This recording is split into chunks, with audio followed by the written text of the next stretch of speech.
Well, good morning, everybody. You're all very downbeat this morning. I thought this was going to be a big, proud moment. I mean, it's taken you 8.5 years of bullying, of lying, of ignoring democratic referendums. 8.5 years it's taken you to get this treaty through, and on the 1st of December you will have it. And of course, the architect of all of this, Giscard, wanted from this constitutional treaty for the European Union to have a big global voice. But I'm afraid the leaders have suffered from a collective loss of nerve. They have decided that they want their faces to be up on the global stage, not somebody from the European Union, and so we have got appointed a couple of political pygmies.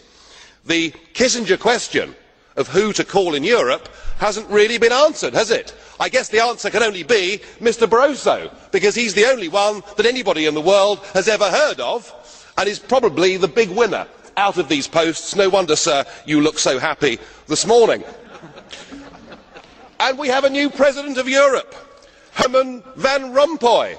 Doesn't exactly trip off the tongue, does it?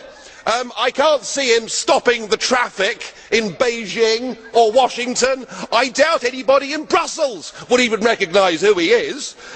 And yet, he's going to be paid a salary bigger than Obama's, which tells you all you need to know about this European political class and how they look after themselves.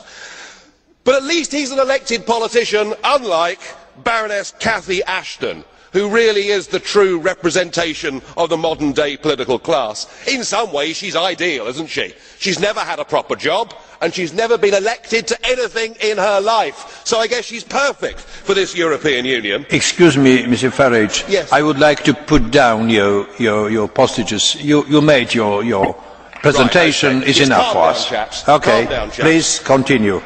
Calm now. But I mean, she's never been elected to anything, and no one knows who she is. Even the Prime Minister was talking about Baroness Ashdown as opposed to Ashton. I mean, no one has ever heard of her. She's even less well known than Herman Van Rompuy. I mean, that takes some doing, doesn't it? She's risen without trace. She's part of this post-democratic age. She married well. She married an adviser and a friend and supporter of Tony Blair and got put in the House of Lords. When she was in the House of Lords, she was given one big job, and the job was to get the Lisbon Treaty through the House of Lords, and to do so pretending that it was entirely different to the EU constitution. So she's good at keeping a straight face, and she vigorously crushed any attempt in the House of Lords for the British people to have a referendum. So here she is, never stood for public office, never had a proper job, and here she gets one of the top jobs in the Union. Her appointment is an embarrassment for Britain. But it's much worse. Well, at least I've been elected, sir. Unlike her, she's not been elected and the people don't have the power to remove her. But just hear the next bit. There's something rather more serious than that. Cathy Ashton was an active member of the campaign for nuclear disarmament. In fact, she was the treasurer of the campaign for nuclear disarmament during a period of time when CND took very large donations and refused to reveal the source. What is known is that these donations were obtained by a man called Will Howard, who was a member of the Communist Party in Great Britain. Will Baroness Ashton deny that while she was treasurer, that she took funds from organisations who were opposed to Western style capitalism and democracy? That question must be asked.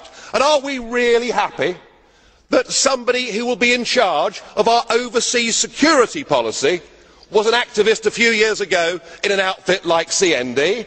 I mean, if we really think that, frankly, we need our bumps felt. I don't think that she's a fit and proper person to do this job. She has no experience, and unless she can answer those questions, did she take money from enemies of the West? That question must be answered. Well, we have our two pygmies, with the bland leading the bland, but I'm not celebrating, because they'll press on with political union, and whilst our leaders may have saved face for the moment for themselves on the international stage, they have all betrayed their national democracies. The European state is here.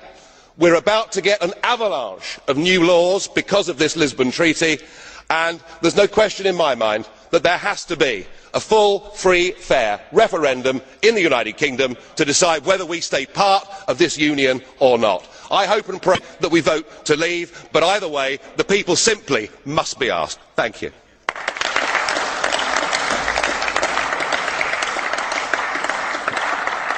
I would like to ask about that. No. Do you think? Well, I would like to turn to Mr. Farage. It would be most